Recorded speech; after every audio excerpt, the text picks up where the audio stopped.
Comment? Comme ceci maintenant. Restons debout maintenant, avec la tête inclinée. Now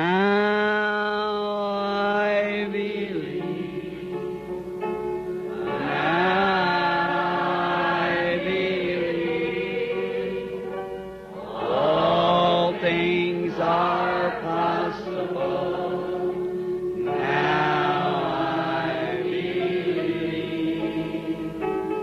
Now I believe. Now I believe. All things are possible. Now I believe. Let's remain standing now with our heads bowed. Seigneur, que ce ne soit pas qu'un chant, mais que ce soit les profondeurs mêmes de notre cœur qui s'écrient dans ce chant.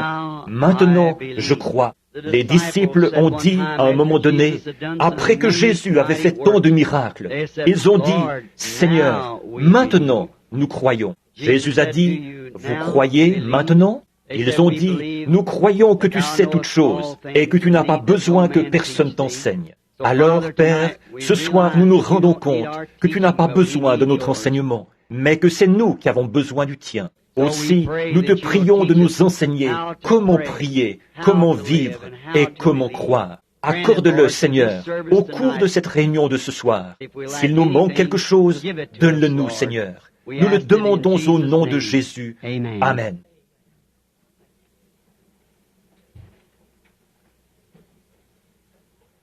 Je sais que beaucoup d'entre vous sont debout encore ce soir. Et à l'extérieur, j'ai rencontré des groupes de gens qui disaient qu'ils n'avaient pas pu entrer. Ils écoutent à la radio dans leur voiture. Et maintenant, nous allons essayer de faire aussi vite que possible ce soir, en ce dimanche soir que nous consacrons à la prière pour les malades, où nous ferons une ligne de prière dans la mesure où nous pourrons en former une ici à l'avant. Mais ce service de ce soir, nous le consacrons à la prière pour les malades. Et je veux que vous vous affermissiez maintenant dans ces saints oracles de Dieu, dans la foi de cette heure. La foi, il faudra plus de foi qu'il n'y en a jamais eu dans tout autre âge, car ceci doit être la foi pour l'enlèvement, pour être enlevé au ciel. Et alors, nous voulons que vous croyiez ce soir à tout ce que vous avez vu et entendu, à la parole que vous avez entendu prêcher, aux signes et aux prodiges que vous avez vus s'accomplir. Nous voulons que vous emmagasiniez tout cela dans votre cœur et que vous réfléchissiez à savoir si oui ou non il s'agit de Dieu. Tout comme jadis Élisée l'avait dit, si Dieu est Dieu, alors servez-le. De même, si Jésus est le centre de tout pour le chrétien, alors je pense que nous devrions abandonner tout le reste et nous attacher à lui. Souvenez-vous, il est le centre, il est l'étoile polaire, il est le point de référence final, il est l'absolu. Et s'il est l'étoile polaire, il n'y a qu'une chose qui indique l'étoile polaire, c'est votre boussole avec laquelle vous naviguez. Et la boussole avec laquelle je cherche à vous faire naviguer, c'est la parole. Et la parole l'indique toujours lui. Il nous semble que nous sommes en train de traverser une grande période d'angoisse et d'épreuve. Une période où on ne sait que faire et où il y a de l'angoisse chez les nations, où toutes sortes de choses se produisent. Et parfois, c'est comme si j'étais submergé. Partout où je regarde, c'est comme à bord d'un navire en pleine mer. Et on m'a confié le commandement du bateau. Comment allons-nous arriver à bon port? Une vague crêtée d'écume arrive, 100 fois plus grosse que mon navire.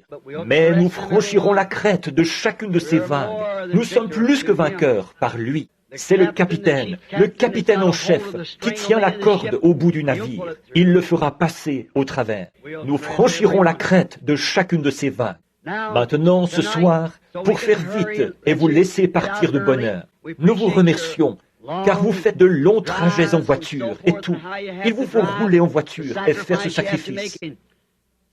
Voyez-vous, et à cause de ça, j'aimerais tant rester là, continuer à parler et à faire tout mon possible pour vous aider. Mais quand je suis ici, je m'efforce de transmettre vraiment tout ce que je peux pour apporter une aide pendant ce moment où nous sommes maintenant ici. Mais alors, si on donne aux gens trop de choses à la fois, ils ne les retiennent pas. On ne doit prendre qu'une chose et la tenir là, devant la personne, jusqu'à ce qu'elle la voie.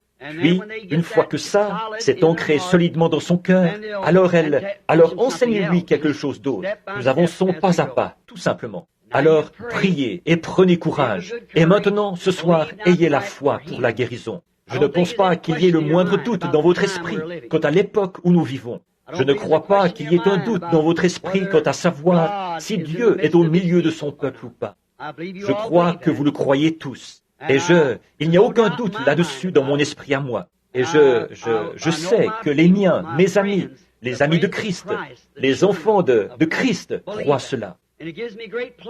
Et je me réjouis énormément de voir, quand on sait qu'on a un message qui vient de Dieu et qu'on le transmet aux gens, de voir que les gens y réagissent bien. Alors, on regarde en arrière et on dit « Merci, Père ». Oh, quelle joie alors de voir les enfants manger le pain qui leur a été envoyé. Vous rendez-vous compte que c'est une vision d'il y a des années, ça, ici même, au tabernacle? C'est vrai, le pain de vie. Frère Neville, tu t'en souviens peut-être, un moment extraordinaire. Maintenant, prenons, si vous voulez suivre la lecture ou bien la prendre en note, c'est que je ne crois pas qu'il soit opportun de faire un service sans lire la parole de Dieu et faire quelques commentaires. Si on a prévu faire un service de guérison ou tout autre genre de service. Nous comprenons tous, il n'y a pas de nouveaux venus parmi nous, je pense. Mais nous comprenons tous ce qu'est la guérison. Ce n'est pas quelque chose que quelqu'un fait pour vous, c'est ce que Dieu a déjà fait pour vous. C'est la même chose pour le salut. Seulement, il faut amener les gens à croire que c'est la vérité. Dieu l'enseigne dans sa parole, après quoi il le prouve à ceux qui sont disposés à y croire. Car il a dit, tout est possible à ceux qui croient. Vous dites, rien n'est impossible à Dieu. Vous croyez ça? Rien ne vous est impossible, à vous non plus. Car tout est possible à ceux. Dieu est une seule personne, à ceux qui croient. Voyez? Donc, rien ne vous est impossible si vous pouvez seulement croire. Maintenant, dans 1 Roi, chapitre 17, je voudrais lire les 7 premiers versets, si le Seigneur le veut. Élie, le Tishbite, l'un des habitants de Galade, dit à Achab, « L'Éternel est vivant, le Dieu d'Israël, dont je suis le serviteur.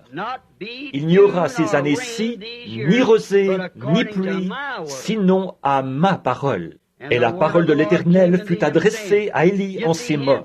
« Pars d'ici, dirige-toi vers l'Orient, et cache-toi près du torrent de Kérit, qui est en face du Jourdain.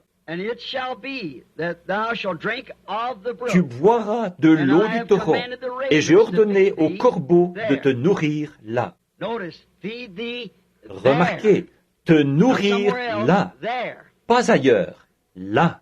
Il partit et fit selon l'Éternel, ou la parole de l'Éternel, et il alla s'établir près du torrent de Kérit, qui est en face du Jourdain. Les corbeaux lui apportaient du pain et de la viande le matin, et du pain et de la viande le soir, et il buvait de l'eau du torrent.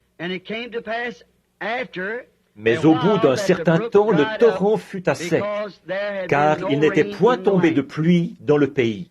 Que le Seigneur ajoute ses bénédictions à la lecture de sa parole. Et maintenant, ce soir, je voudrais tirer de là un sujet, ce que j'intitulerais « La nourriture spirituelle en sa saison ». Nous avons eu un enseignement sur rendre un service à Dieu ou essayer de lui rendre un service sans que ce soit le temps, la saison, le lieu ou la personne. Ceci, c'est la nourriture spirituelle au temps convenable. Ce prophète Élie, nous ne savons pas grand-chose sur lui, mais nous savons qu'il était le serviteur de Dieu pour cette heure-là. Et Dieu a utilisé son esprit qui était sur Élie à 3 reprises déjà. Et il promet de le faire encore à 2 reprises. À 5 reprises, c'est donc la grâce. Il l'a utilisé sur Élie, il est venu sur Élisée, une double portion de celui-ci. Il était sur Jean-Baptiste et il doit venir afin de faire entrer l'épouse des nations, puis venir, avec Moïse, ramener les Juifs à la maison. C'est exact. Dieu promet d'utiliser l'esprit d'Élie à 5 reprises, et il l'a fait à 3 reprises déjà. Maintenant, ce grand prophète, nous ne savons pas d'où il est venu. Nous savons qu'il était Tishbite. Mais comment il est venu? Nous ne savons pas grand-chose sur les prophètes. Nous ne savons pas d'où ils venaient. Il est très rare. En effet, je n'en connais aucun qui soit venu de l'Église ou qui ait eu une généalogie derrière lui. C'étaient des hommes comme les autres. Ils étaient sans peur et souvent sans instruction. Et ils n'ont jamais rien écrit eux-mêmes. Ésaïe et Jérémie, 2 ou 3 d'entre eux ont écrit. Mais ce grand homme qui était Élie n'a jamais rien écrit. Beaucoup d'entre eux n'ont pas écrit. Peut-être qu'ils ne savaient pas écrire. Mais c'étaient des hommes qui étaient rudes. Personne dans la Bible n'était de la trempe de ces prophètes d'autrefois. Ils ont défié des royaumes, des rois, des peuples, des églises et tout le reste. Ils ont pris fermement position pour la parole de Dieu et Dieu a prouvé qu'ils avaient raison. C'étaient des individus très rudes. Et Élie, c'était un des plus rudes d'entre eux. C'était un homme du désert. Il est sorti du désert. Il vivait dans le désert. La Bible dit qu'il était vêtu de poils. Il était enveloppé d'une peau de mouton et il avait un morceau de cuir, de peau de chameau autour des reins. Très, le visage couvert de barbe. J'imagine qu'il était un homme d'allure très rude, d'aspect très rude. Mais ils ne sont pas tous morts. Ils ne sont pas tous morts. À l'époque du Concile de Nicée, beaucoup d'entre vous avez lu le Concile de Nicée de l'Église primitive. Quand ils ont voulu en faire une organisation, dissoudre toutes les autres églises pour n'en former qu'une seule, quand ils ont tenu le Concile de Nicée, des hommes rudes de la trempe d'Élysée sont sortis du désert et se sont présentés là. Ils se nourrissaient exclusivement d'herbes sauvages, des hommes très rudes. Mais les dignitaires, les gens de la haute, qui relevaient de Constantin et tout, ils les ont fait taire. Eux, du fait qu'ils étaient prophètes, ils savaient que le grain de blé de l'épouse Église devait tomber en terre, tout comme le grain de blé dont l'époux avait dû tomber en terre. Et il y est resté pendant 1000 ans. C'est pourquoi ils écrivent dans les livres aujourd'hui, « Où est ce Dieu silencieux qui a pu rester là et regarder, voir des petits-enfants se faire tuer et des femmes se faire déchirer par des lions et rester assis dans les cieux sans dire un mot ?» Ils ne connaissent pas la parole. Il faut que ce grain de blé tombe en terre. Comment un Dieu juste a-t-il pu rester là et regarder son propre fils mourir, se faire cracher dessus et tout? Mais c'est selon la parole. Il faut que ça arrive. Et c'est comme ça, même en cette heure. Cet homme, il était un grand homme. Il avait devant lui une génération pécheresse. Achab était roi et son père, qui l'avait précédé, avait été méchant. Depuis Salomon, tous les rois qui s'étaient succédés avaient été méchants. Et cet homme, Achab, qui régna pendant 22 ans à Samarie, était le pire de tous. C'était un vrai moderniste.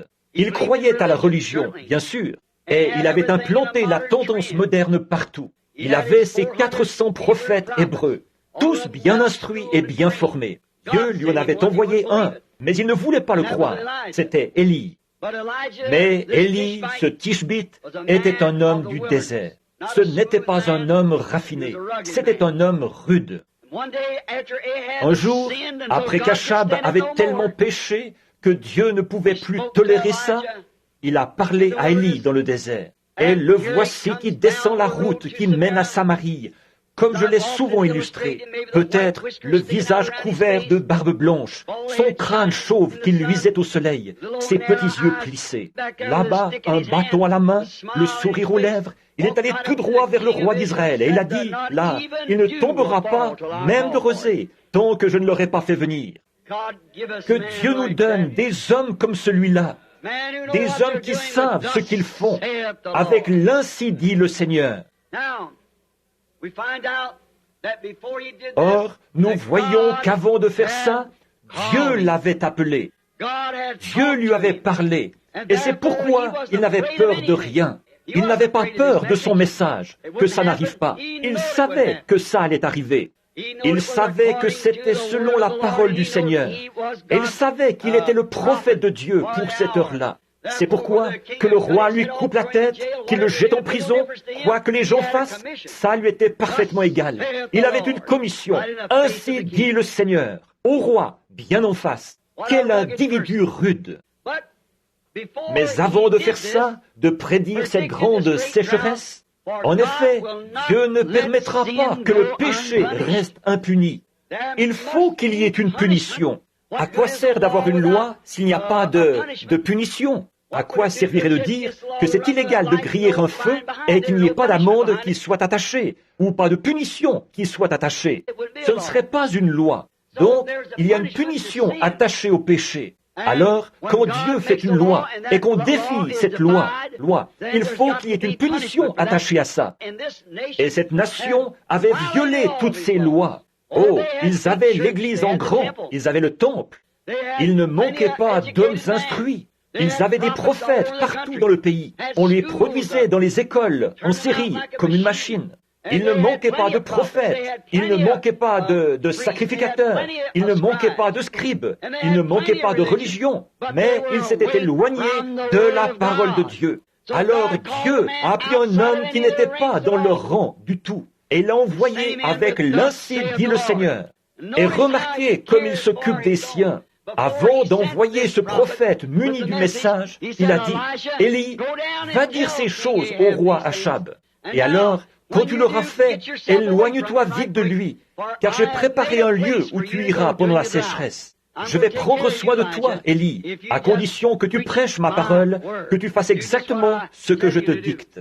Maintenant, je vais montrer en type ce grand ministère, ce soir, celui d'Élie et l'époque d'Élie, faire le rapprochement avec l'heure où nous vivons. Je crois que c'est un type parfait. Je pense aux nations, si nous avions le temps de retourner en arrière, mais c'est que je veux consacrer le temps qu'il faut à la ligne de prière. Donc, si nous pouvions retourner en arrière et voir ça, Israël s'était emparé de la Palestine dans les mêmes conditions que nous nous sommes emparés des États-Unis. Nous sommes entrés aux États-Unis et nous en avons chassé les habitants, c'est-à-dire les Indiens, et nous avons pris possession du pays. Et de même, Israël est entré en Palestine sous la conduite de Josué, sous la direction de Dieu. On a chassé les habitants et s'est emparé du pays. Et leurs premiers rois étaient des hommes vaillants. David, Salomon, de grands hommes. Nos premiers présidents étaient de grands hommes. Washington, Lincoln, et ainsi de suite. Puis, les présidents, les rois se sont corrompus de plus en plus. Et on a fini par se retrouver avec celui-là, Achab. Le type même, exemple très typique de notre jour. Et les gens étaient devenus tellement modernes qu'ils ne voulaient plus entendre la vraie parole du Seigneur. Et vous pouvez vous imaginer un peuple moderne comme celui-là, l'impression que pouvait donner un véritable serviteur de Dieu. Voyons, il était fou, il avait perdu la raison. C'était une chose impossible, ça. Ils étaient religieux, très religieux. Il y avait des hommes sincères parmi eux. Il y avait des gens sincères parmi eux. Ils étaient très religieux. Alors, il savait qu'il faudrait plus qu'une théologie ordinaire, qu'il faudrait plus qu'un message ordinaire, qu'il faudrait plus que de prêcher la parole tout court pour ouvrir leur cœur de pierre. Il savait qu'il faudrait l'ainsi dit le Seigneur pour faire descendre ce jugement sur ce peuple-là. Il savait que quand il irait là-bas avec l'ainsi dit le Seigneur, et c'était effectivement l'ainsi dit le Seigneur, de rejeter ça signifiait le jugement. C'est ce que nous voyons à notre époque aussi. C'est ce que nous voyons à toutes les époques. Il ne reste plus que le jugement, une fois qu'on a franchi la ligne de la miséricorde. C'est ce type-là que je vais utiliser, Élie, comme type, pour représenter l'Église aujourd'hui. L'Église d'aujourd'hui. Juste avant le jugement, il a reçu ce message. Élie, ce qu'il représentait, on a pris soin de lui sur le plan naturel, de sa nourriture naturelle, parce qu'il n'allait pas y avoir de pluie, là, selon la parole du Seigneur, pendant 3 ans et 6 mois, ou tant qu'Élie ne la ferait pas venir. Au moment où tu jugeras bon de prononcer la chose, Élie, c'est ce qui arrivera. C'est pourquoi il s'est avancé vers le roi, et il a dit, il ne tombera pas même de rosée tant que je ne l'aurai pas fait venir. Ça, c'est toute une décharge, n'est-ce pas? C'est tout un message. Et maintenant, nous allons utiliser ce type pour représenter la sécheresse spirituelle d'aujourd'hui. Or, nous le savons tous, nous en sommes très conscients, qu'il y a une grande sécheresse spirituelle dans le pays aujourd'hui, dans le domaine spirituel. Et vous savez, cela a été prédit par les prophètes comme devant venir juste avant la seconde venue de Christ. Ils ont dit, il y aura une famine dans le pays, et ce ne sera pas seulement la disette du pain, mais d'entendre la parole de Dieu. Et ce jour-là, c'est maintenant, d'entendre la vraie parole de Dieu. Alors, ici, la sécheresse naturelle est un type de la sécheresse spirituelle. Le péché et l'incrédulité, à cause des faux docteurs et des modernistes dans l'Église, avaient amené sur ce lieu le jugement qui allait venir, qui approchait. Donc, ils avaient abandonné la parole de Dieu ainsi que son prophète pour se tourner vers une terminologie théologique moderne de la parole. Si vous remarquez, ici, c'est toujours précisément à ce moment-là que Dieu suscite quelque chose. En effet, il ne fait rien sans l'avoir d'abord révélé aux gens, et il le révèle toujours par ses serviteurs. Bon, mais Élie, pendant cette période-là, avait un lieu secret que Dieu avait prévu pour lui où il devait aller. C'est ça que nous voulons voir maintenant, juste avant de faire la ligne de prière. Élie avait un lieu secret qui lui avait été fourni par Dieu lui-même. Ce n'est pas du tout l'Église qui le lui avait fourni, ce n'est pas du tout le roi qui le lui avait fourni. Il ne se l'était pas procuré lui-même. Mais c'est Dieu qui avait fourni un lieu secret à Élie, où il serait nourri pendant toute la période de sécheresse, où sa nourriture lui serait fournie jour après jour. Il n'avait pas à se demander ce qui allait arriver le lendemain, ni à se demander si la réserve allait s'épuiser. Dieu avait dit, « J'ai donné cet ordre aux corbeaux, ils te nourriront. » Quelle chose merveilleuse! Un type de notre lieu secret en Christ. Alors que le Conseil mondial et tout ce qui accourt aujourd'hui, ils disent, les jours des miracles sont passés. Les grandes puissances de Dieu ont été retirées des églises. Il semble qu'elles n'ont plus que tout ce qu'elles ont, c'est un airain qui résonne et une cymbale qui retentit. Nous savons que c'est la vérité, ça. Et l'apparence de la piété, tout en reniant ceux qui ont fait la force. Exactement la même chose que ce que David avait fait ce matin avec les chars à bœufs. Ils étaient éloignés de la parole. Quand la parole leur avait été présentée et leur avait été transmise, ils n'en avaient pas voulu. Par conséquent, ils s'en étaient éloignés. C'est ce que ces gens avaient fait du temps d'Élie. Ils s'étaient éloignés de la parole. Ils pensaient qu'ils avaient la parole, mais ils ne l'avaient pas. Alors, remarquez, ensuite, pour cette période où il allait punir l'incroyant, il a préparé pour le croyant un moyen d'en sortir. Il fait la même chose chaque fois.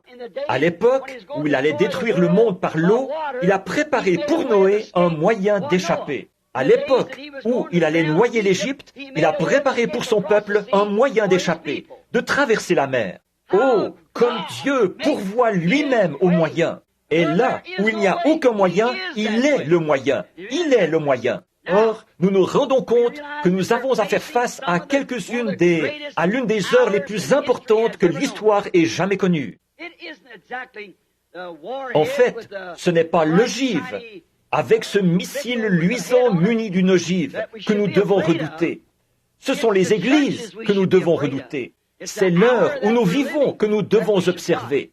Maintenant, remarquez. Mais Dieu avait préparé pour Élie un moyen d'échapper à cela. Et il a préparé pour ses enfants qui croient un moyen d'y échapper maintenant, d'échapper à la colère et à ces choses qui doivent venir.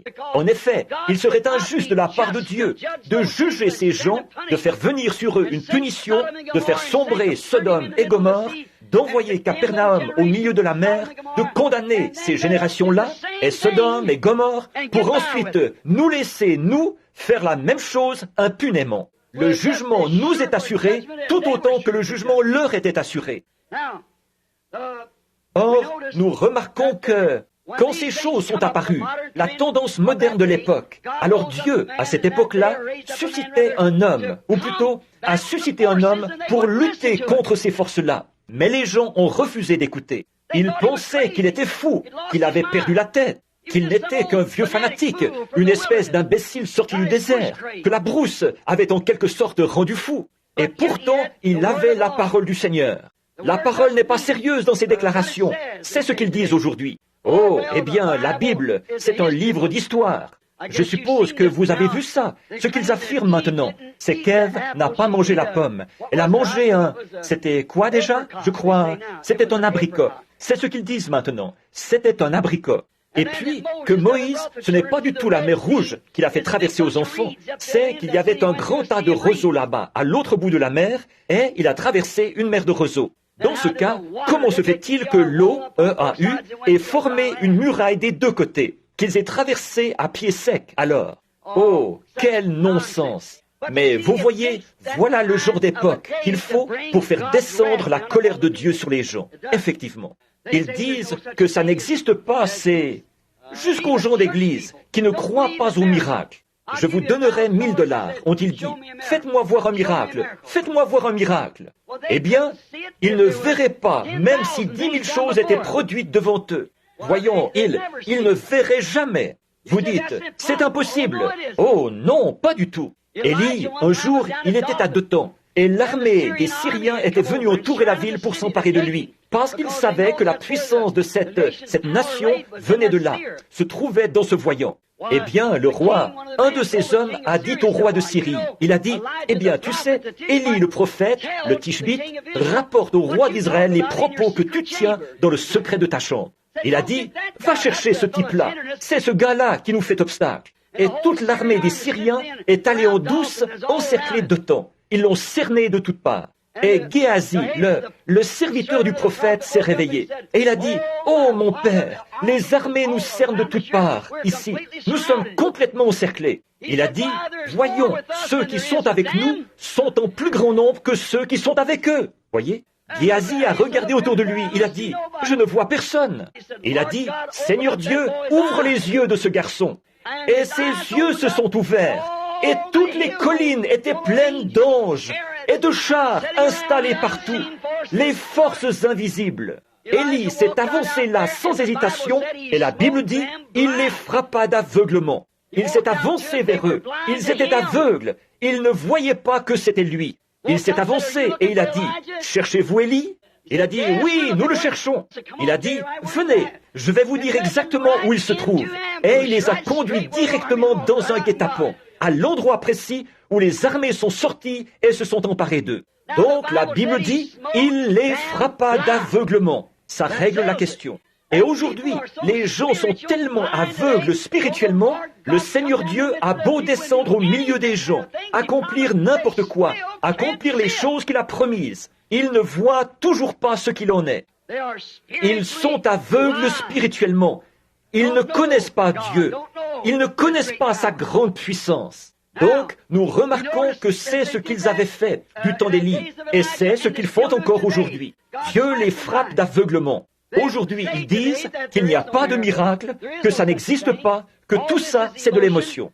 Et ils avaient dit la même chose d'Élie, puisque quand celui-ci était enlevé et qu'Élisée l'a remplacé, un jeune homme qui était devenu chauve alors qu'il était encore jeune, les enfants couraient derrière lui et disaient « Vieux chauve, pourquoi n'es-tu pas monté avec Élie ?» Voyez-vous, ils n'y croyaient pas au départ, ces gens, malgré que tant de choses aient été accomplies. Ce grand homme de Dieu avait été enlevé au ciel par un char de feu, et les gens n'y croyaient toujours pas.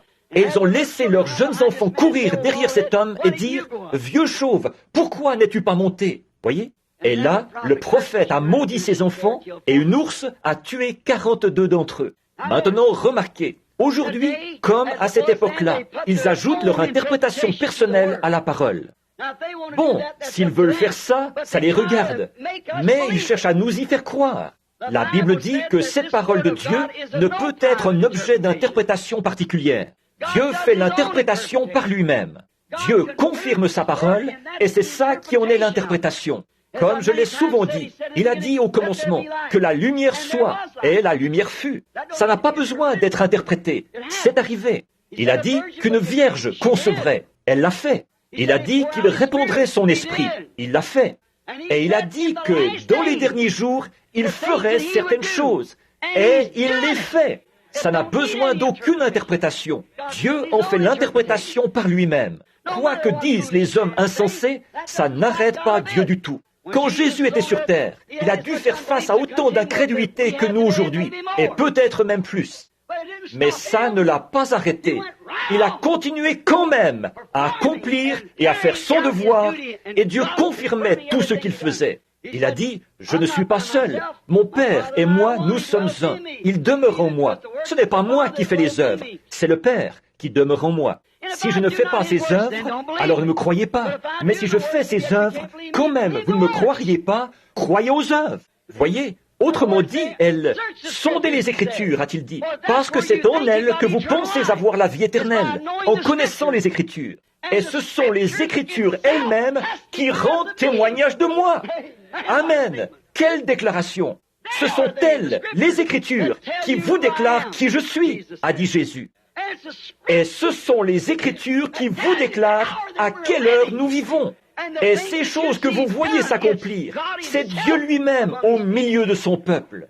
Il n'y a que Dieu qui puisse ressusciter les morts. Il n'y a que Dieu qui puisse faire les choses qu'il fait en ce moment. En effet, la Bible dit, il est le même hier, aujourd'hui et éternellement. Alors nous voyons cette tendance moderne des gens. Oh, ces jours-là, c'est du passé. Les miracles, ça n'existe pas. Ces gens-là se laissent emporter par leurs émotions. Écoutez cet Élie, le prophète, qui crie contre eux et contre leurs théologiens. Remarquez, il a parlé comme s'il était Dieu lui-même. Élie a parlé comme s'il était Dieu lui-même. La rosée ne tombera pas du ciel tant que je ne l'aurai pas fait venir. Amen. Oui, monsieur. Le prophète avait été tellement longtemps dans la présence de Dieu. Les prophètes de l'Ancien Testament ou de toute époque, quand ils vivent dans la présence de Dieu, jusqu'à ce qu'ils deviennent la parole, leur message est la parole elle-même. Et souvenez-vous, il a dit, « Ainsi dit le Seigneur ». Quand ces hommes avaient reçu ces messages de la part de Dieu et qu'ils devenaient tellement absorbés que leurs propres pensées, ça allait peut-être à l'encontre de leurs propres pensées, ils n'étaient peut-être pas capables d'y voir clair. Mais ils prononçaient la parole de Dieu. Ainsi dit le Seigneur. Il n'y aura pas de pluie tant que je ne l'aurai pas fait venir. Oh, quelle déclaration! Il avait été dans la présence de Dieu et avait été confirmé de façon tellement parfaite. Et souvenez-vous, c'est aussi conforme à Amos 3:7. Le Seigneur, l'Éternel, ne fait rien sans l'avoir d'abord révélé à ses serviteurs les prophètes. Il a dit, il ne tombera pas de pluie. Il l'a d'abord, ils se sont moqués de lui. Ils le prenaient pour un fou, ce fanatique. Mais voyez-vous, il avait l'ainsi dit le Seigneur, qu'il n'allait pas pleuvoir. Et Dieu, avant de faire ça, il l'a révélé à Élie, son serviteur. Et il était un prophète confirmé, authentifié, alors les gens auraient dû se repentir. Mais au lieu de ça, ils se sont moqués de lui. Ils ont dit, « Oh, nous ne manquons pas de pluie, les réservoirs sont pleins, les rivières coulent bien. » La Bible dit qu'il n'y a pas même eu de rosée pendant 3 ans et 6 mois. Tous les ruisseaux et toutes les eaux ont tari partout. Ce n'était pas cet homme, c'était Dieu qui parlait à travers cet homme. Voilà le « je » dont il s'agissait. Nous le savons toujours. Alors, nous voyons que quand un homme envoyé par Dieu, prédestiné par Dieu, arrive avec le vrai, ainsi dit le Seigneur, le message et le messager sont une seule et même chose. En effet, il est envoyé pour représenter l'ainsi dit le Seigneur, mot pour mot. Donc lui et son message, c'est la même chose. Un homme d'une dénomination qui est sous les auspices d'une dénomination, lui et l'Église sont un. Un théologien soumis à la théologie fabriquée par une dénomination, lui et son message sont un. Une église de théologie, un théologien, c'est exact. Ainsi, quand un homme arrive avec l'ainsi dit le Seigneur, lui et le message sont un. Quand Élie est arrivé avec l'ainsi dit le Seigneur, lui et son message sont devenus un. Tout comme Jésus, quand il est venu, il était la parole. Jean 1. Alors, la parole de Dieu et le messager de l'âge étaient une seule et même chose. Toujours. C'est vrai. Jésus était la parole qui avait été prophétisée. Il était l'accomplissement de ce que les prophètes avaient annoncé. Une vierge concevra et enfantera cet enfant. Au tout début, Dieu leur avait dit, il avait dit, la semence de la femme écrasera la tête du serpent. et celui-ci lui blessera le talon. Toutes ces prophéties avaient été données. David s'était écrié. Tous les autres prophètes, au fil des âges, avaient parlé de lui. Il était cette parole manifestée. Alléluia. Maintenant, voyez-vous où je veux en venir? Je vous ai parlé assez clairement ce matin. Ne voyez-vous pas l'autorité du Dieu vivant dans l'Église vivante, l'épouse? Les malades sont guéris, les morts sont ressuscités, les infirmes marchent, les aveugles voient. L'Évangile est proclamé avec puissance, car le message et le messager, c'est la même chose. La parole est dans l'Église, dans la personne. La parole de Dieu était en Élie, quand il s'est avancé là avec l'Ainsi dit le Seigneur et qu'il a dit « Il n'y aura pas de pluie ». Ce n'était pas Élie, c'était Dieu en Élie. Je l'ai dit souvent, comme cette dame de la science chrétienne qui m'avait dit une fois, j'en ai parlé souvent de ça.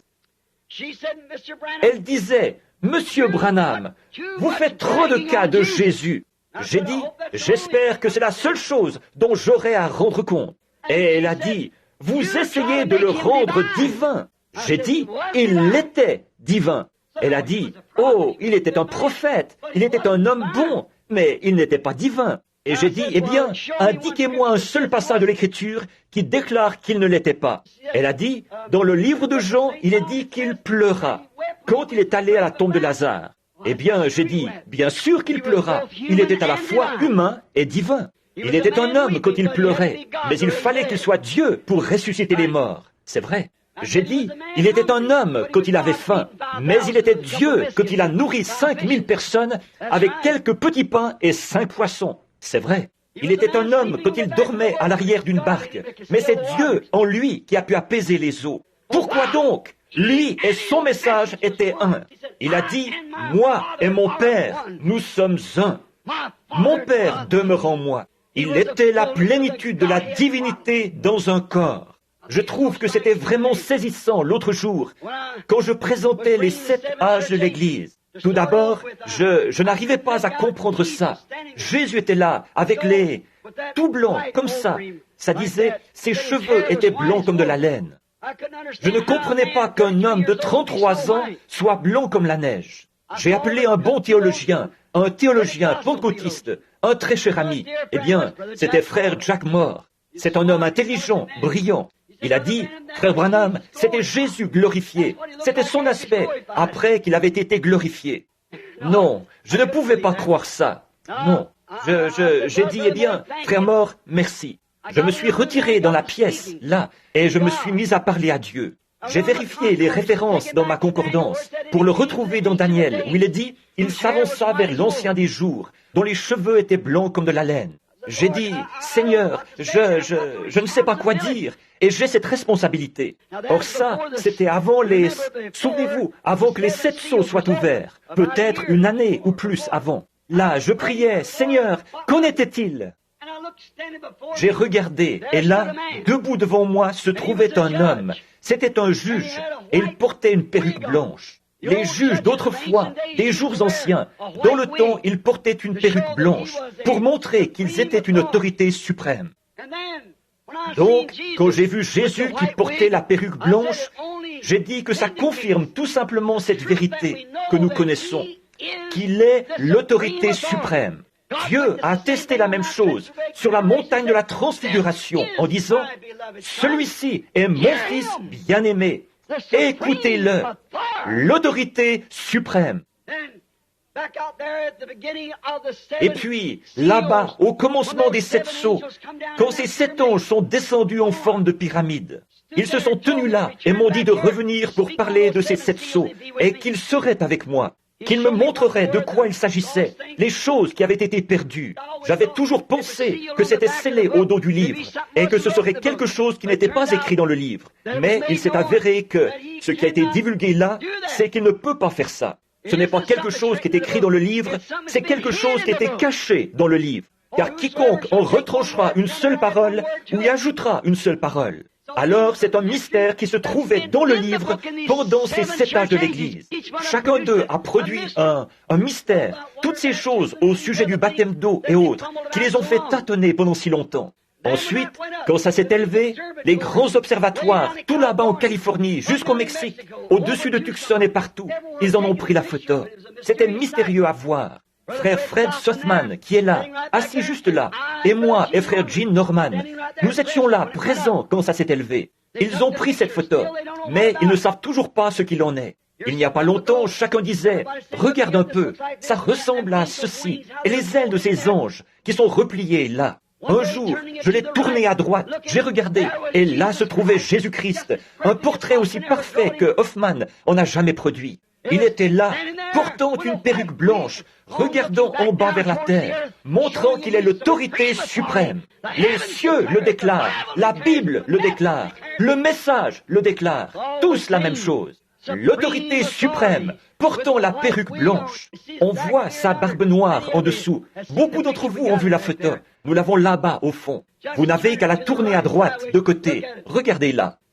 Le voilà, aussi parfait qu'une photographie qu'on aurait prise de lui. Il ne la regarde pas de l'angle qu'il faut. Il faut la regarder du bon angle. Et seul le Seigneur Dieu peut révéler quel est le bon angle. Tournez-la à droite et regardez-la. Le voilà, aussi parfait que si on l'avait prise en photo, là-haut. La toute première fois que je l'ai vu, il ressemblait au portrait de Hoffman, que je n'avais encore jamais vu. C'est dans le tabernacle de Billy Sunday, des années plus tard, que je l'ai vu. Depuis, j'ai toujours eu une de ces photos-là dans ma maison. Et puis, ici, dans les airs, comme quoi le Dieu même que j'avais vu en vision près d'ici, alors que je n'étais qu'un jeune garçon, près d'ici, à l'endroit où se trouve maintenant l'école. C'est à ça qu'il ressemblait. Et ici, dans les cieux, 33 ans plus tard, ceux-ci déclarent que c'est la vérité. C'est bien à ça qu'il ressemble. Non pas quelque chose de mystique, la conception personnelle de quelqu'un. Comme au Vatican, ils ont là un portrait du Christ, avec un petit collier de barbe blanche, ou un collier de barbe d'environ un demi-pouce de long, qui forme un cercle autour du menton, jusqu'au-dessus de la bouche, comme ceci. Ils appellent ça le Christ. Ça me rappelle un artiste grec, ce que j'ai vu une fois dans une cathédrale ancienne. Il montrait à quoi ressemblaient Adam et Ève. Ils ressemblaient à des bêtes, ou quelque chose comme ça. Voilà ce que la pensée charnelle peut percevoir d'une chose spirituelle.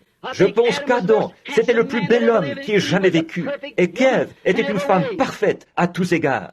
Maintenant, les pensées charnelles arrangent la chose selon leur conception personnelle. Alors Dieu fait descendre sa puissance, et par elle, il dévoile la chose.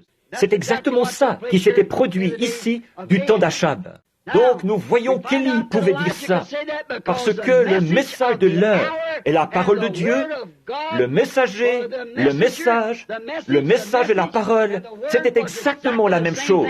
Le prophète, la parole, le message, messager, message et message, c'était la même chose. Jésus a dit, si je ne fais pas les œuvres qui ont été écrites à mon sujet, alors ne me croyez pas. C'est bien. Tout homme et son message ne font qu'un. Voilà pourquoi, aujourd'hui, ils ne croient pas qu'il faut faire les œuvres de Dieu. C'est parce qu'ils n'acceptent pas le message de Dieu. Ils ne croient pas le message. Mais pour ceux qui croient à l'heure de Dieu, où nous vivons, ces choses sont de la nourriture cachée. Pensez un peu, Dieu a tellement bien caché la chose qu'il la regarde bien en face et ne la voit pas. De la même manière, Élie avait aveuglé l'armée des Syriens. De la même manière, Dieu aveugle l'incroyant pour qu'il ne voie pas la vraie, la véritable nourriture de l'enfant du croyant. C'est pourquoi ils appelaient Noé un fanatique. Il construisait une arche. Ses yeux étaient ouverts à la parole de Dieu et à la promesse. La chose même qu'ils appelaient du fanatisme, c'est ce qui a sauvé Noé et sa famille. Voyez-vous, la chose même, exactement, la chose dont les gens se moquent, c'est la chose que nous recherchons par la prière. La chose que les gens appellent folie, c'est ce que nous appelons grand. Ce que le monde appelle grand, Dieu l'appelle folie. Et ce que le monde appelle folie, Dieu l'appelle grand. C'est exactement ça qui est le contraste entre le vrai et le faux. Jésus-Christ est le même hier, aujourd'hui et éternellement. Souvenez-vous, il est entré dans son lieu secret selon le plan de Dieu, selon l'appel de Dieu et la parole de Dieu. Élie est entré dans son lieu secret selon la prescience, le plan de Dieu et l'appel qu'il avait dans sa vie, et selon la parole. Si ce n'est pas comme ça que nous y sommes entrés, je ne sais pas comment il se fait que nous y soyons. Et remarquez, avant que la sécheresse commence, Élie est entré dans ce lieu secret pour sa subsistance. Un type qui correspond parfaitement. Avant que le jugement commence à frapper la terre, l'Église a déjà été appelée à sortir. L'épouse a déjà été choisie. Et elle attend simplement, avant que le jugement s'abatte. Elle attend déjà. Elle mange la nourriture de Dieu. Elle jouit des bénédictions de Dieu. N'importe quel homme sensé saurait que nous nous dirigeons tout droit, que nous sommes à l'heure du jugement. Regardez, frère Banks, plusieurs d'entre vous, les hommes qui sont ici ce soir, vous étiez là-bas, sur cette montagne, ce matin-là. Et c'est de cette montagne que je veux parler dimanche matin prochain, si le Seigneur le veut. J'ai eu une grande révélation, quelque chose de plus, que j'ai de la peine à m'empêcher de dire ce soir. Mais voyez, et c'est vraiment continuel, tout le temps. Ces choses se produisent l'une après l'autre, voyez. Elles ne cesseront jamais de se produire, car c'était ainsi dit le Seigneur. Vous tous, ici, des milliers de gens, grâce aux bandes, m'ont entendu, alors que je me suis tenu là et que j'ai dit, ainsi dit le Seigneur. Il en sera ainsi et ainsi. Et même les journaux et les magazines ne peuvent pas faire autrement que d'en déclarer l'exactitude. Ils ne savent pas ce que ça veut dire, mais ils l'ont vu. Ils ne savent pas ce que c'est, mais ils l'ont vu. Une confirmation de la vérité de la parole. Nous nous tenions là, au bord de la rivière, le jour où cet ange du Seigneur est descendu, il y a 33 ans, ou c'était en 1933. Il est descendu et a dit les choses qu'il a dites. En repartant, de nombreux hommes qui étaient là, sur la rive, ont dit, « Qu'est-ce que ça voulait dire, Billy ?» J'ai dit, « Ce n'était pas pour moi, c'était pour vous. Moi, je crois, vous, non. » Et j'ai tout simplement continué à marcher. Alors, le pasteur m'a dit, il a dit, « Es-tu en train de me dire que toi, qui n'as fait que des études primaires, tu vas parcourir le monde et prier pour des monarques, des potentats, des rois et tout ?» Oh, il a dit, « Oublie ça. » Je ne pouvais pas l'oublier. C'était gravé dans mon cœur. Voici que 33 ans plus tard, tout ce qu'il avait dit est arrivé parfaitement, tel qu'il avait dit qu'il le ferait. Il est Dieu et ne peut pas échouer. Il tient toujours sa parole. Il n'en doutait jamais. Maintenant, remarquez, il y est entré selon le plan de Dieu, la prescience, l'appel de Dieu et la parole de Dieu. Et il y est entré avant que la sécheresse commence. Or, nous savons que le jugement est sur le point de s'abattre. Sur la colline, ce jour-là, avec frère Banks Woods, ici présent, nous montions la colline. Peut-être vais-je le raconter de nouveau, pour faire grandir votre foi, en vue de la ligne de prière qui se fera dans les 10 ou 15 prochaines minutes. Je marchais juste devant frère Banks. Je pense qu'il était parti au moment où sœur Ruby était malade. Il me suivait, et j'ai remarqué qu'il avait le visage rouge. J'ai regardé en arrière, je me suis dit qu'il avait peut-être de la peine à gravir cette colline. Alors j'ai ralenti un peu. Là-bas, dans ces déserts, à monter des collines comme ça, à l'endroit où les anges du Seigneur étaient apparus. Nous nous dirigions tout droit vers cet endroit-là, l'endroit où ils étaient apparus quelques mois auparavant. Et pendant que je montais la colline, l'Esprit de Dieu, quand je me suis retourné, j'ai regardé au sommet de la montagne. Et il a dit, ramasse cette pierre et dis-lui, ainsi dit le Seigneur. D'ici quelques heures, tu vas voir la gloire de Dieu. J'ai tout simplement ramassé la pierre et j'ai dit, frère Banks, je ne sais pas pourquoi. Je l'ai lancée en l'air et j'ai dit, ainsi dit le Seigneur, tu vas voir la gloire de Dieu. Il a dit, c'était pour Ruby? J'ai dit, non, je ne pense pas qu'il y avait un rapport avec toi, Banks, ni avec toi, ni avec Ruby. Je pense que ce qui a été dit là, c'est, ainsi dit le Seigneur, il va se produire quelque chose. Le lendemain matin, pendant que nous étions là, beaucoup d'hommes, je ne sais pas combien d'entre eux sont assis ici en ce moment, nous étions 12, 14 ou 15 assis là. Tout à coup, un ministre s'est avancé vers moi et m'a dit, « Frère Branham », il a dit, « Mon nom est un tel ». Il a dit, « J'étais un de vos commanditaires en Californie ». J'ai dit, « Je suis heureux de faire votre connaissance, monsieur. Douglas McHughes ». Il a dit, j'ai dit, « Je suis heureux de faire votre connaissance ». Je lui ai serré la main.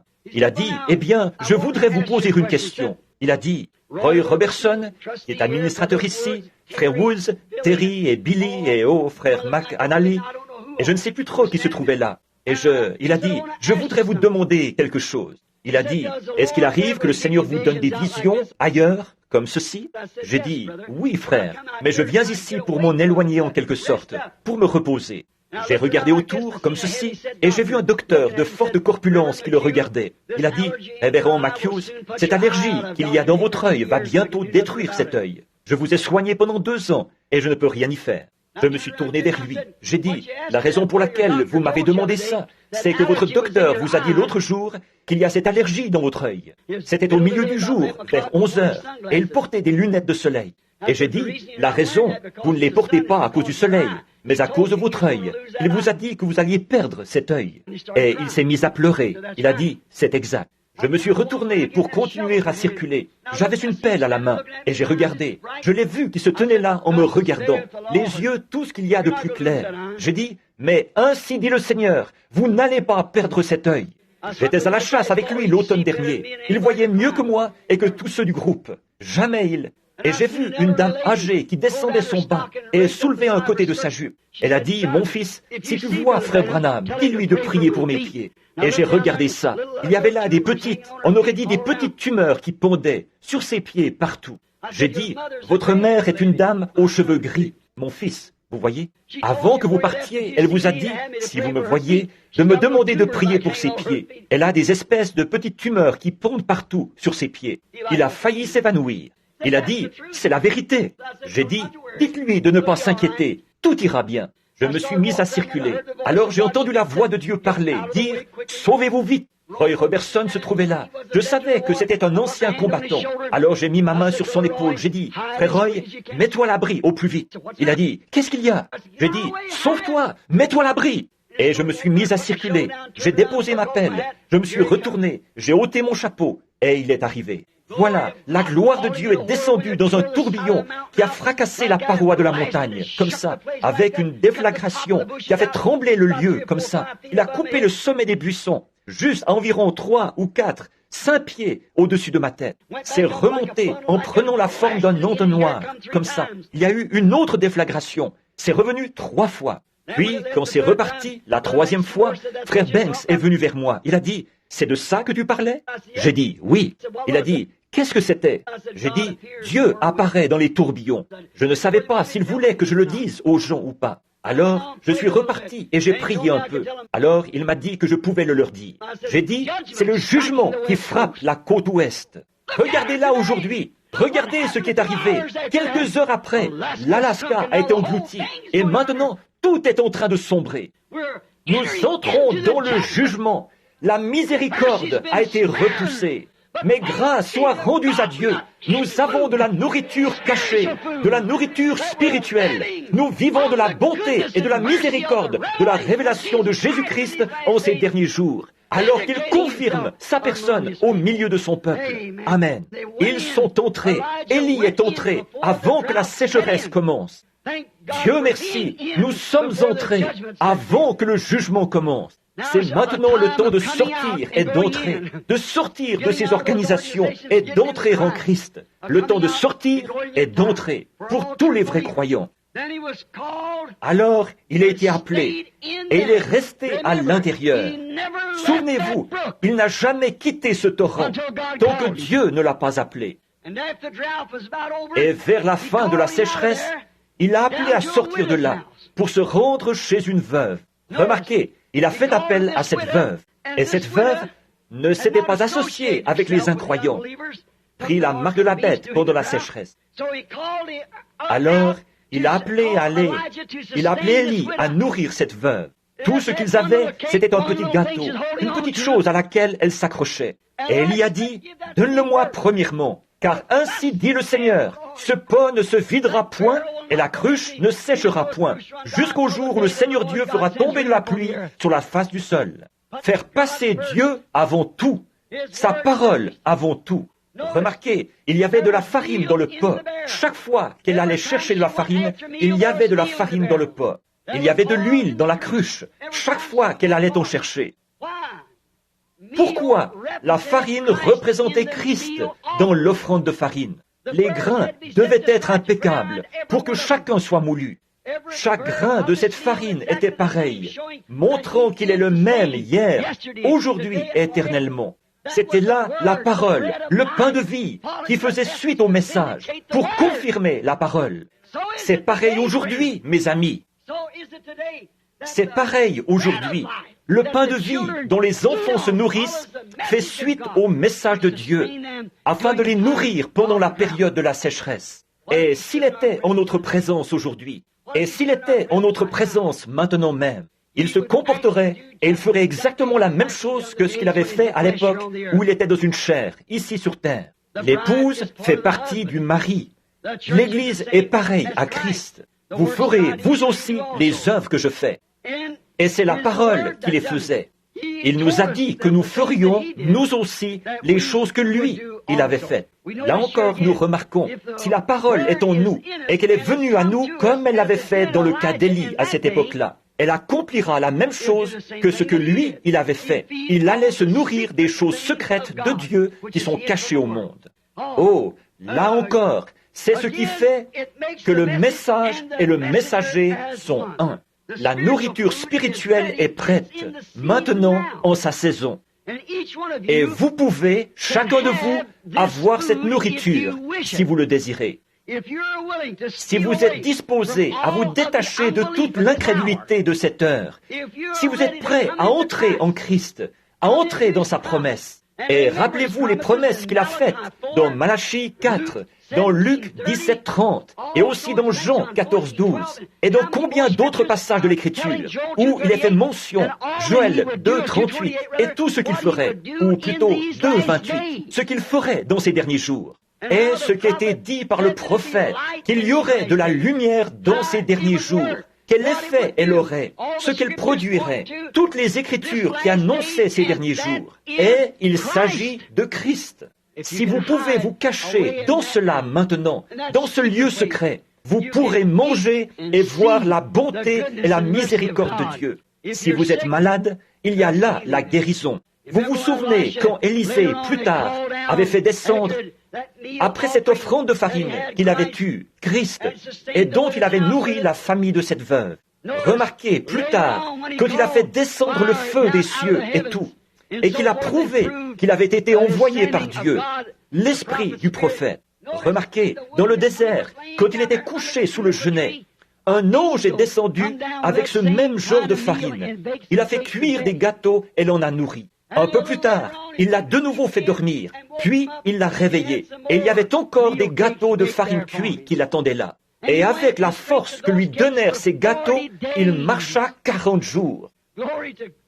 Gloire à Dieu, il est le même hier, aujourd'hui et éternellement. Oh, combien nous l'aimons, la nourriture spirituelle en sa saison. Il n'est pas bien de prendre le pain des enfants et de le donner aux chiens. N'est-ce pas que Jésus a dit la même chose à la syrophénicienne? Il avait été envoyé vers les siens, c'est vrai. Et voilà vers qui il est venu. Il n'est jamais allé vers les gens des nations. Et maintenant, aujourd'hui, il visite les gens des nations, à leur époque à eux. Et il n'est pas bien. Vous dites, comment se fait-il que le message ne va pas là-bas, dans ces lieux grandioses, ces grandes croisades, comme au sein des dénominations? Ce n'est pas leur nourriture. Ce n'est pas la nourriture de la prétendue Église, c'est la nourriture de l'épouse. C'est la nourriture spirituelle en sa saison. Eux, ça leur donnerait mal au ventre. C'est trop riche pour eux. Voyez, on ne peut pas. Par contre, pour les enfants, c'est le pain, c'est la vie, c'est Jésus-Christ, le même hier, aujourd'hui et éternellement. Il va se faire trop tard si nous ne commençons pas la ligne de prière maintenant. Alors, inclinons la tête un instant. Dieu bien-aimé, la nourriture au temps convenable, la nourriture spirituelle, quelque chose dont le monde ignore tout. D'entendre notre Seigneur dire, ce soir-là, ou ce jour-là, là-bas à Samarie, le lieu même où Élisée s'était avancé et avait dit, eh bien, il ne tombera pas de rosée tant que je ne l'aurai pas fait venir. Voici que Jésus se tenait là, en train de dire à ses disciples. Il disait, « Maître, pourquoi ne manges-tu pas ?» Il a dit, « J'ai une nourriture que vous ne connaissez pas. » En vérité, Seigneur, sa nourriture était de faire la volonté de Dieu et de voir les œuvres de Dieu manifestées en son heure. Il était là pour veiller à ce que cela soit fait. Je ne fais rien sans que mon Père me l'ait d'abord montré. Ce que le Père me montre, je le fais. Et Père, c'est pareil aujourd'hui. L'Église, le vrai croyant, le corps des croyants, a accès à la nourriture spirituelle, dont ceux des dénominations ignorent tout. Le monde ignore tout de cette nourriture, Père.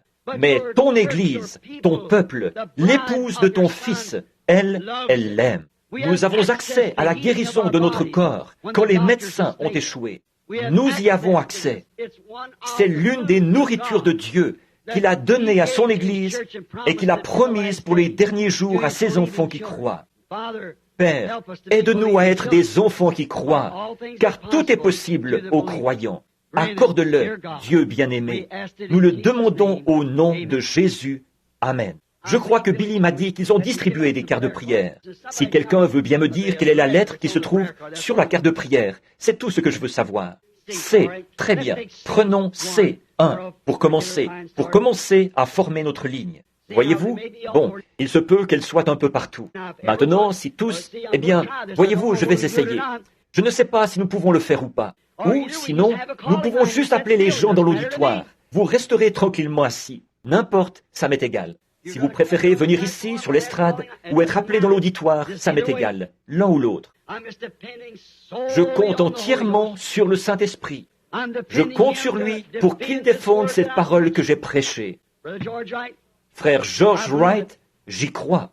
Quand j'étais encore tout jeune, j'allais chez toi. Il y a bien des années de ça. J'écoutais ce vieil engoulevent perché sur l'arbre. Je crois toujours le même message. Je crois que c'est toujours le même. Très bien. Je vois qu'ils font de la place ici pour former une ligne de prière. Très bien. Carte de prière C, numéro 1, 2, 3, 4, 5. Approchez-vous en premier et placez-vous juste ici. Si vous ne pouvez pas vous lever, vous n'avez qu'à lever la main. Quelques-uns viendront vous transporter. Qu'est-ce qu'il y a? Oui. Carte de prière C, 1, 2, 3, 4, 5. Et maintenant, remarquez, vous qui n'avez pas de carte de prière. Or, il y a très très longtemps que je n'ai pas fait une ligne de prière de ce type. Combien se souviennent de ma commission au moment où nous avons construit le tabernacle ici? Il a dit, fais l'œuvre d'un évangéliste. Il n'a pas dit que j'étais un évangéliste. Il a dit, fais l'œuvre d'un évangéliste. Voyez-vous? Car l'heure viendra où il y aura un changement. Cette heure arrive. Très bien.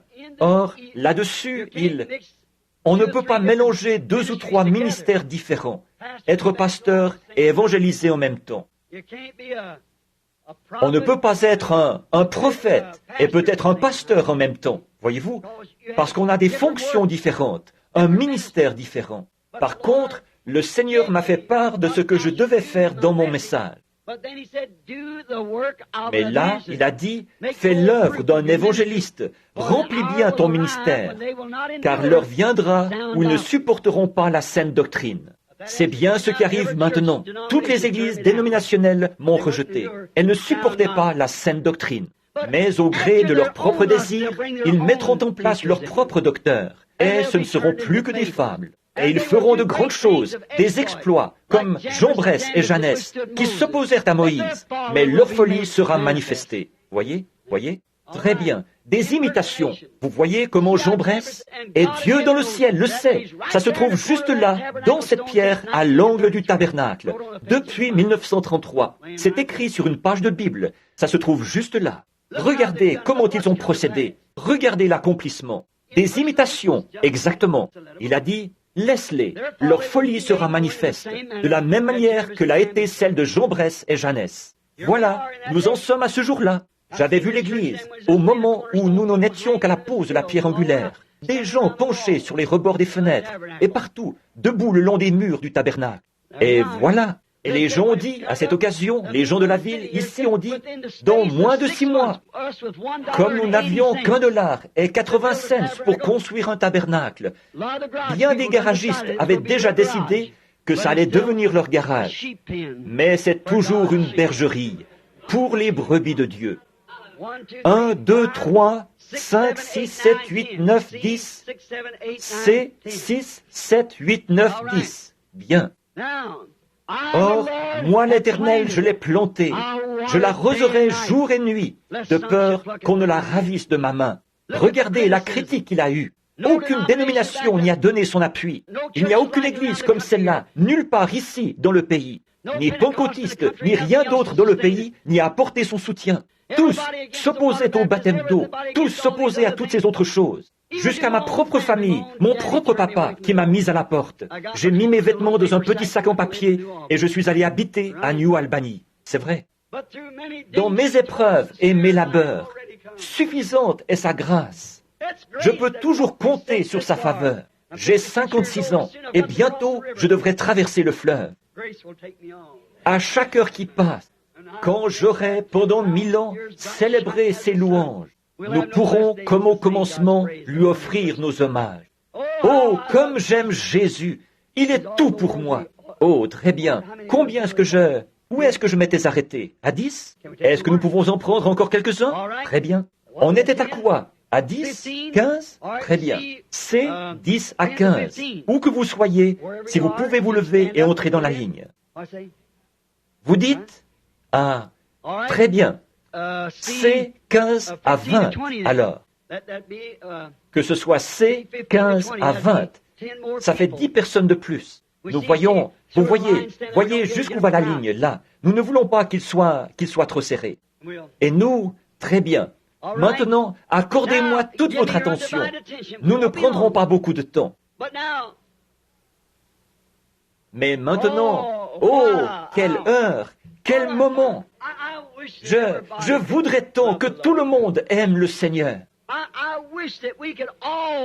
Je voudrais tant que nous puissions tous en arriver là, prendre conscience du potentiel de cet instant. Essayons. Accordez-moi donc votre attention. Qu'est-ce que nous essayons de faire ici? Nous mettons la parole de Dieu à l'épreuve. Élie a fait la même chose. Il est monté sur la montagne, une fois qu'il savait qu'il était envoyé par Dieu pour le faire. Maintenant, montrons qui est Dieu. Le Dieu qui répondra par le feu, c'est celui-là qui sera Dieu. Et les païens se faisaient des incisions. Oh, ils disaient, mais bien sûr que non. Les païens savaient que le feu n'allait pas tomber. Alors ils criaient et s'emballaient. Par contre, Élie, lui, il savait que le feu allait tomber, parce qu'il avait eu une vision de la part du Seigneur. Vous dites, il avait une vision? Oui, monsieur. Quand il a eu tout mis en place, il a dit, Seigneur, j'ai fait tout ceci sur ton ordre. Ensuite, le feu s'est mis à tomber. Quand on observe la parole de Dieu à la lettre, alors c'est à Dieu de s'occuper du reste. Tout ce qu'il vous demande, c'est de présenter cela. Et assurez-vous bien que vous avez été appelé à présenter cela. Voyez? Si oui, il s'occupera du reste. Maintenant, ici, il y aura des gens qui passeront dans cette ligne, pour qui je prierai. Bon, là, vous êtes alignés presque jusqu'au mur. Très bien, pour commencer la ligne.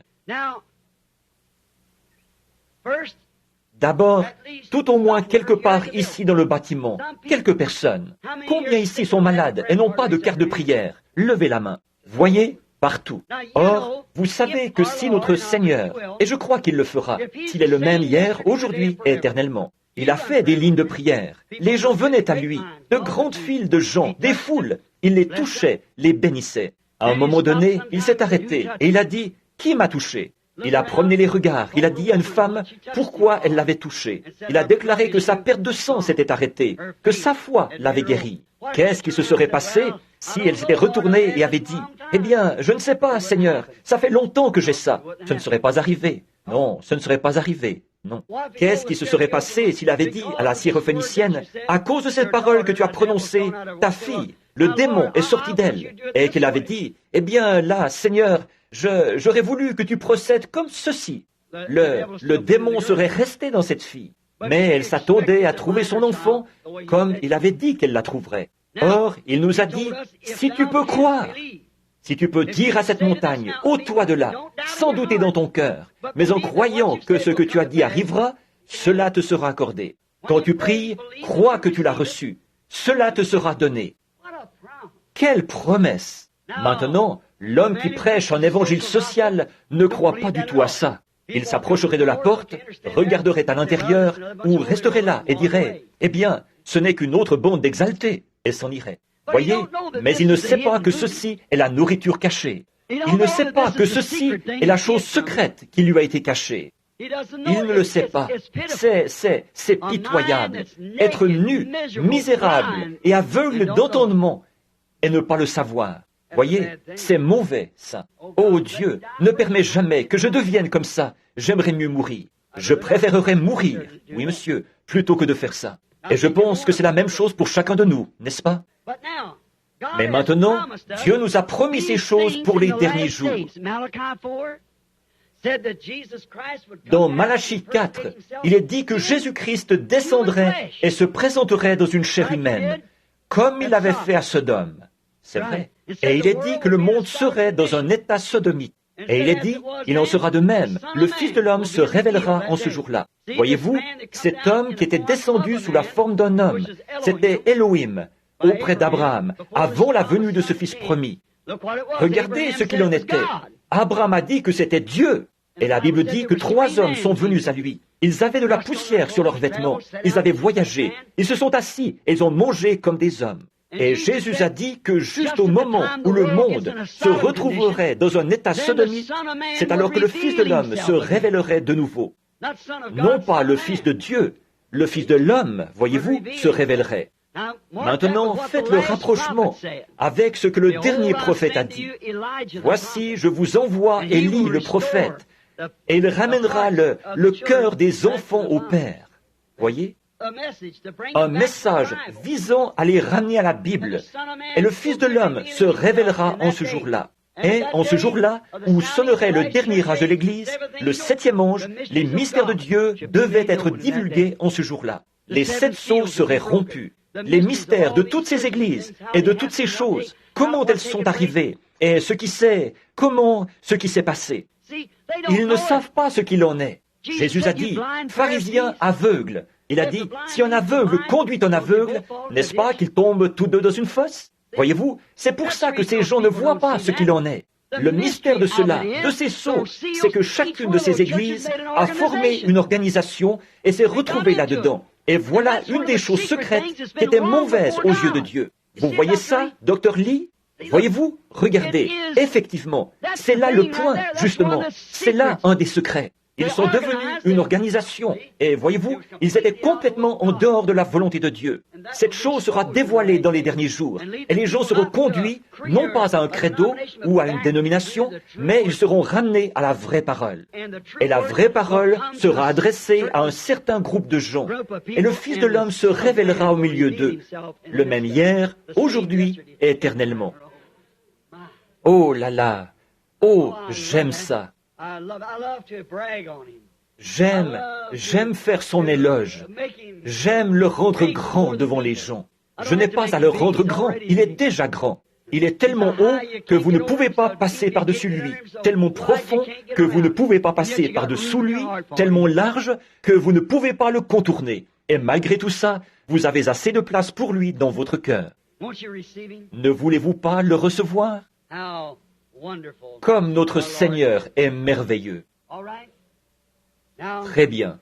Maintenant, soyons bien tranquilles. Tout le monde. Or, nous avons parlé de ceci. Maintenant, la question c'est, est-ce vrai? Bon, il se peut qu'il y ait des nouveaux venus ici. Voici ce que je dirais, ce que je vous dirais, si Christ est le même hier, aujourd'hui et éternellement. Qu'est-ce qu'il ferait en cet instant? Il ferait la même chose que ce qu'il avait fait quand il était ici auparavant. Pas vrai? La foi des gens toucherait son vêtement et il se retournerait, comme il l'avait fait dans le cas de la femme au puits, et comme il l'avait fait en d'autres lieux, et qu'il connaissait leurs pensées. Bon, vous dites, est-ce qu'il pourrait me guérir? Sa parole déclare que ça, c'est déjà fait. Par contre, ce qu'il faut, c'est qu'il fasse connaître sa présence ici. Or, s'il nous apparaissait dans un corps physique, qu'il ressemblait trait pour trait au portrait du Christ à 33 ans de Hoffman, que du sang coulait de sa main et tout, qu'il avait des marques de clous partout, je n'accepterai pas ça. Non, non, non, non. Quand il viendra lui-même, tout œil le verra, toute langue le confessera. Comme l'éclair va de l'Orient jusqu'en Occident, il en sera de même. Voyez? Nous ne croyons pas à ces sectes et à ces clans. Nous croyons que Dieu est la parole. Mais il s'incarne, il prend votre corps et mon corps, et il vous donne des dons, il me donne des dons, et c'est au moyen de ces dons qu'il se fait connaître. C'est ça, la nourriture secrète. Peu importe combien il pourrait se faire connaître à travers moi, il faut que vous y croyiez, il faut que vous ayez un don de foi, vous aussi, pour y croire. Croyez-vous ça? Et maintenant, s'il se manifeste de cette manière-là, est-ce que vous croirez en lui? De tout votre cœur, vous croirez en lui? Oh, comme c'est merveilleux! Je l'attends, tout simplement. J'attends de voir ce qu'il dira. Voici un homme, ici. Je ne l'ai jamais vu de ma vie, à ma connaissance. Il semble être un homme bien robuste, en bonne santé. Et il l'est probablement. Je ne sais pas. Mais il se tient là. Bon, je pourrais aller imposer les mains à cet homme et prier pour lui demander s'il croirait.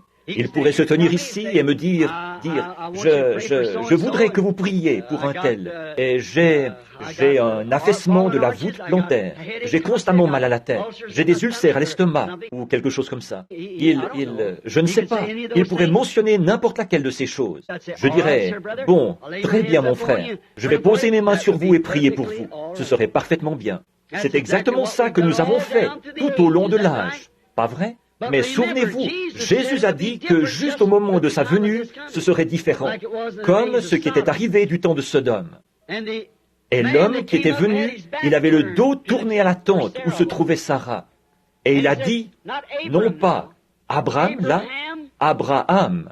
Voyez-vous, la veille, il était Abraham. Mais une vision s'était présentée devant lui. Et le Seigneur lui avait dit ceci, je vais changer ton nom. Et voici que le Seigneur lui-même, sous la forme d'un homme, est en train de manger et de boire avec lui.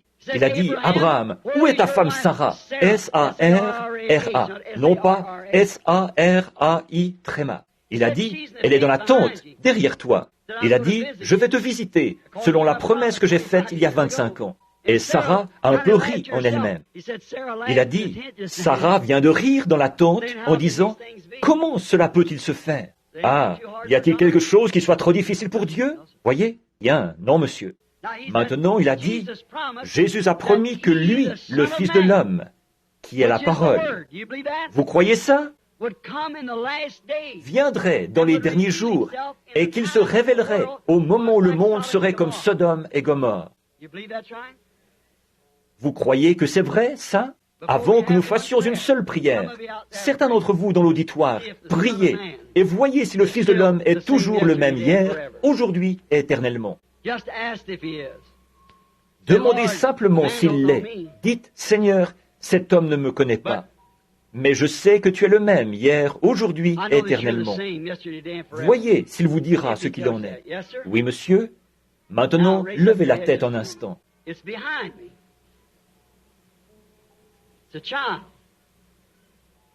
C'est derrière moi. C'est un enfant.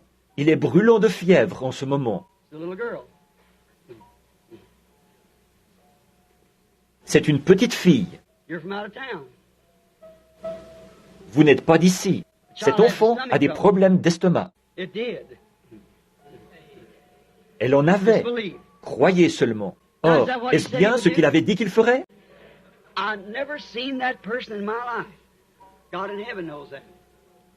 Je n'ai jamais vu cette personne de ma vie. Dieu, dans le ciel, le sait. Cet homme, ici, il a l'air très robuste et en bonne santé. Mais voyez-vous cette ombre au-dessus de lui, là? Ça veut dire qu'à moins que Dieu ne lui vienne en aide, il ne sera plus là très longtemps.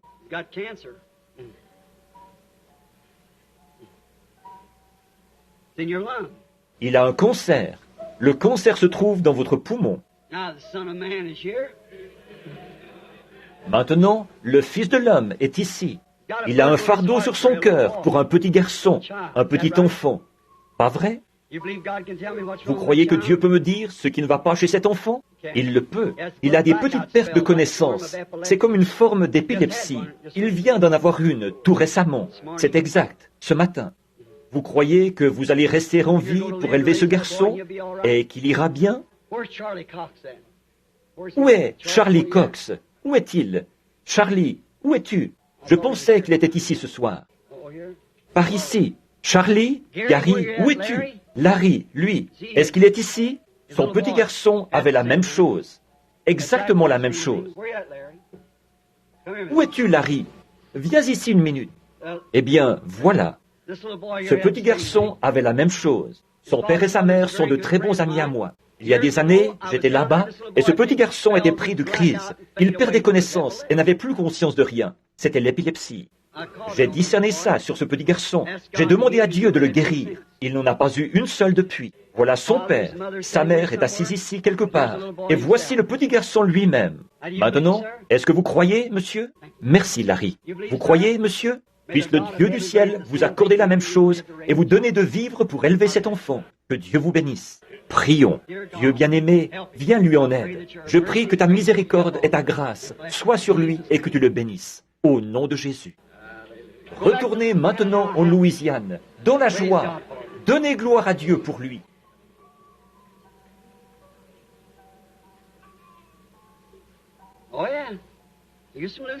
Oh oui, il était de la Louisiane, effectivement, de la région de Lake Charles. C'est vrai. Voyez-vous, je peux capter vos pensées maintenant. Que Dieu soit loué. Eh bien, vous demandez une bonne chose. Vous voulez avoir un bébé. Vous avez eu des enfants déjà, 2 ou 3 enfants, mais vous en voulez un autre. Puisse le Dieu du ciel vous l'accorder, ma sœur. Venez, je veux juste vous imposer les mains. Dieu bien-aimé, donne à cette femme ce que son cœur désire, parce que c'est une noble cause. Au nom de Jésus. Amen. Maintenant, allez avoir cet enfant. Dieu est un Dieu bon. Vous croyez ça? Il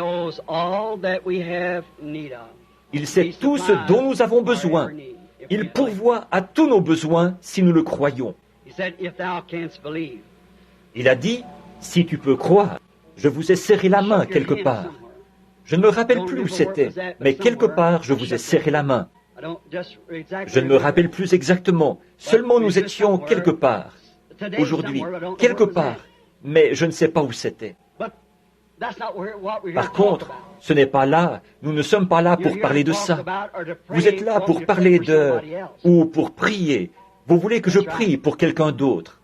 C'est exact. Il n'est pas ici, il est en Géorgie, malade. Il n'est pas seulement malade physiquement, mais il est malade spirituellement. Votre cousin, vous croyez que Dieu va s'en occuper parce que vous vous êtes tenu là pour lui? Vous le croyez? Venez, prions ensemble. Dieu bien-aimé, accorde à cet homme ce que son cœur désire, afin qu'il reparte et trouve cet homme en train de pousser des cris vers Dieu. C'est au nom de Jésus que je le demande. Amen. Que Dieu vous bénisse. Ne doutez pas, croyez de tout votre cœur.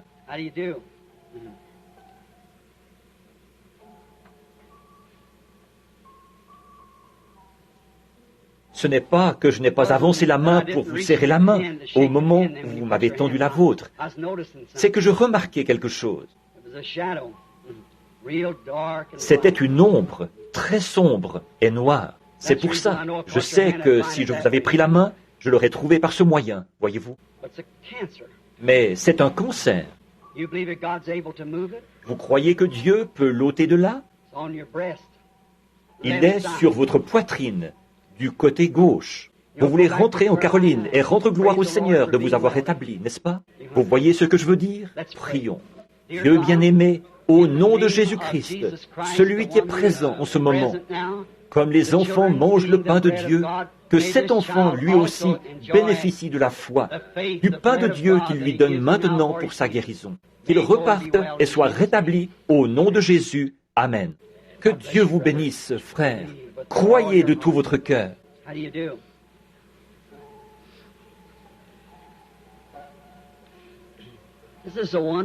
C'est un moment merveilleux, n'est-ce pas? C'est comme si les gens étaient saisis d'un grand sentiment de révérence. Ou c'est comme si peut-être, à mes oreilles, c'est comme quelque chose qui fait un bruit comme ça, voyez-vous? C'est le pain des enfants, voyez? C'est à vous, c'est pour vous. Ce n'est pas pour moi, c'est pour vous. Je suis très reconnaissante de ce qu'en ce moment je suis en bonne santé à ma connaissance. Mais c'est du pain pour moi aussi quand j'en ai besoin. C'est du pain pour vous. C'est un encouragement. Même pour vous qui n'êtes pas malade. Ça fait tout simplement monter notre cœur vers Dieu. C'est exactement la saison pour ceci. C'est ce qu'il a dit qu'il ferait. Et ce qui arriva du temps de Sodome arrivera de même à la venue du Fils de l'homme, quand le Fils de l'homme sera révélé. Voyez?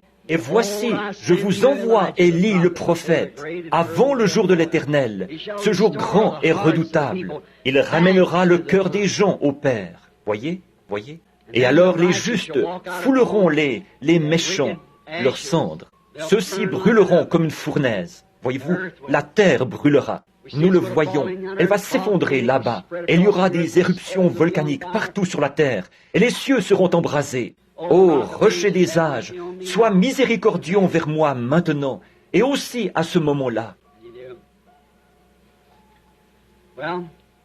Eh bien, d'abord, vous avez un problème féminin, un problème gynécologique. Vous avez autre chose. Vous êtes nerveuse, précisément à l'âge où on devient plus nerveux. Des complications de toutes sortes. Mais aussi, vous avez un désir, c'est de recevoir le Saint-Esprit. C'est vrai, c'est ça. Est-ce que vous croyez que est-ce que vous avez tout confessé? Vous croyez que si je vous impose les mains et que je demande à Dieu de le faire, le Saint-Esprit viendra? Vous croyez ça? Prions.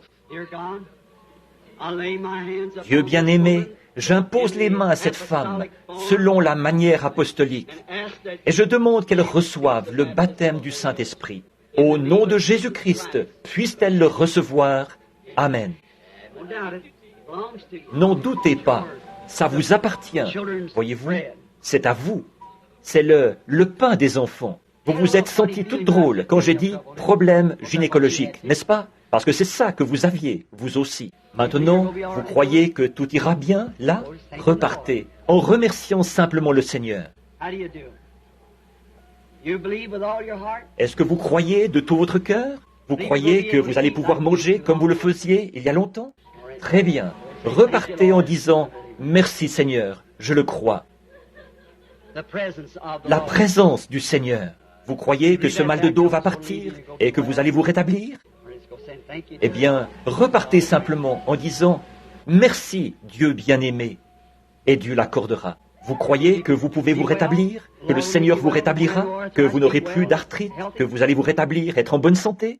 Vous croyez ça? Repartez en le remerciant. Dites « Seigneur, je l'accepte de tout mon cœur et je le crois. »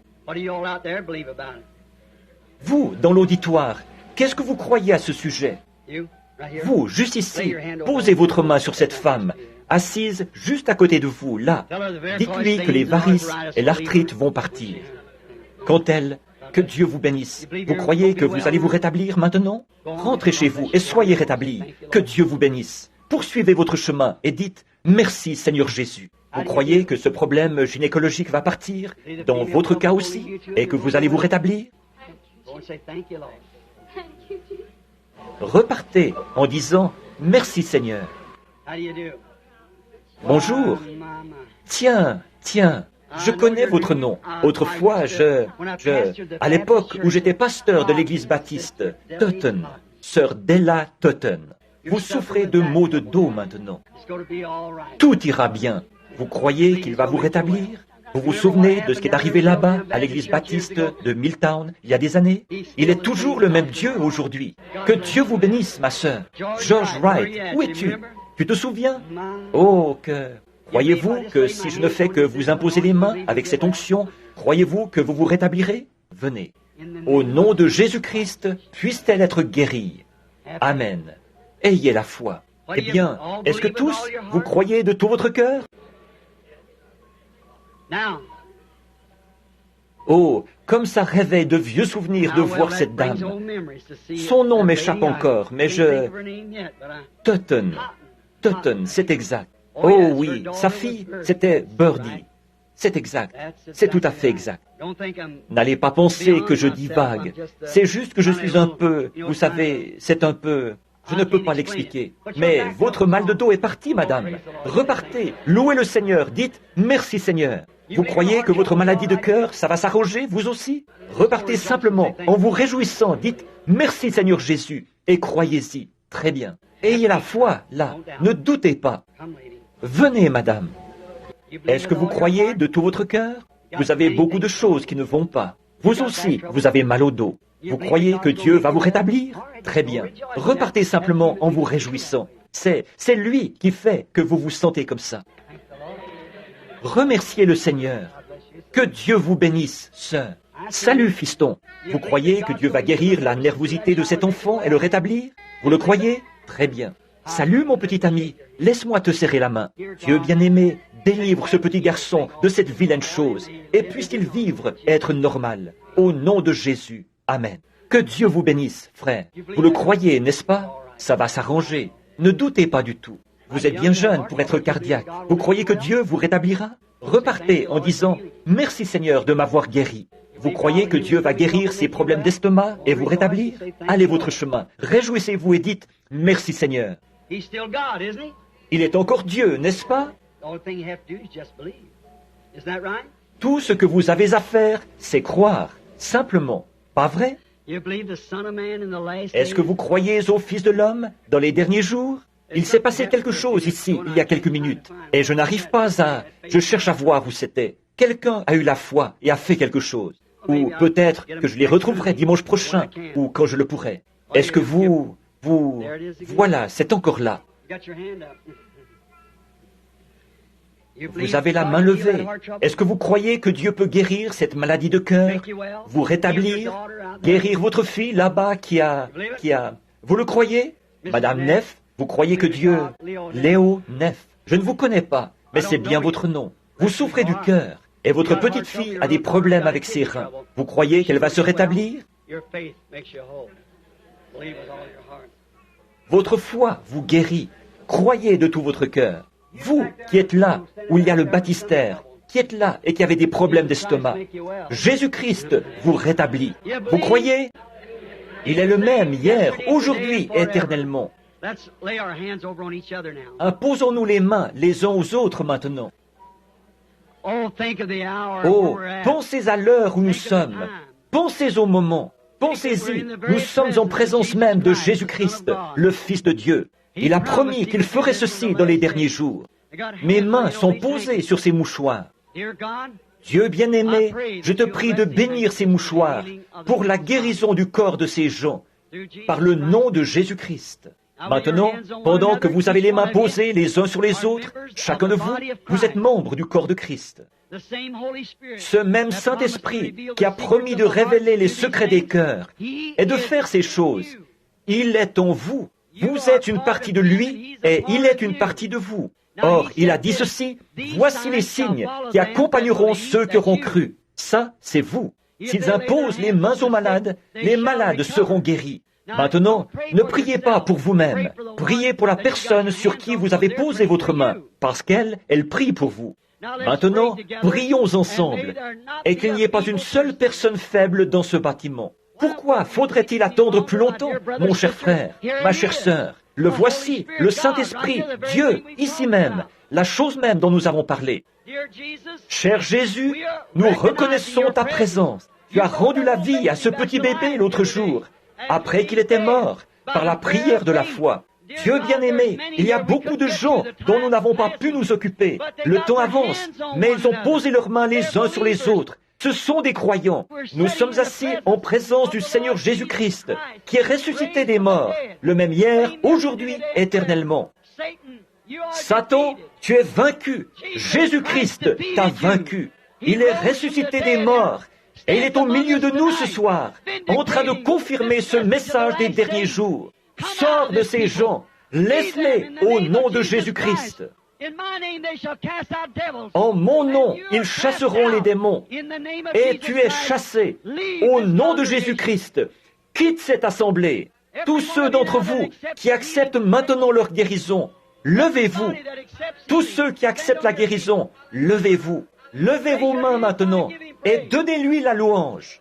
J'accepte maintenant ma guérison. Dites ça à Dieu. J'accepte maintenant ma guérison. Tu es le même hier, aujourd'hui et éternellement, ô Christ. Je crois maintenant en toi. Viens au secours de mon incrédulité. Amen.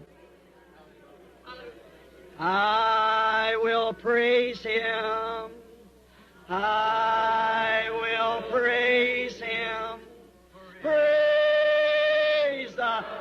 Lamb for sinners slain. Give him glory, all ye people, for his blood has washed away each stain. Vous l'aimez, n'est-ce pas? Alors, louons-le.